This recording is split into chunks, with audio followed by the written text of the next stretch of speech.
saya ke yang paling betul? Hai, saya Cikgu Zarul Husni dan ini tips Guru Karisma. Hari ini saya akan menerangkan satu strategi SEL yang sesuai digunakan apabila menjalankan aktiviti secara hands-on dan eksperimen yang melibatkan perbincangan, iaitu adab berbincang dan bertukar pendapat. Apakah adab berbincang? Pertama, gaya yang sopan. Kedua, fokus kepada isu. Ketiga, respons dan tanya soalan dari perasaan ingin tahu. Keempat, pertimbangkan sudut pandang orang lain. Dan seterusnya, reka dengan emosi.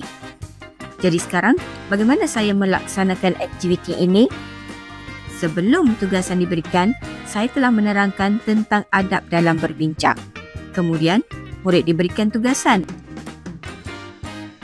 Selepas tugasan dilengkapkan, mereka berbincang untuk memberi justifikasi atas pilihan jawapan mereka. Berikut adalah kelebihan adab berbincang. Pertama, murid didapati selesa untuk memberi pendapat. Kedua, murid akan meraihkan perbezaan pandangan. Dan ketiga, reka terhadap emosi rakan sekumpulan. Itu saja daripada saya, Cikgu Zarul Husni. Murid beradab, murid berilmu.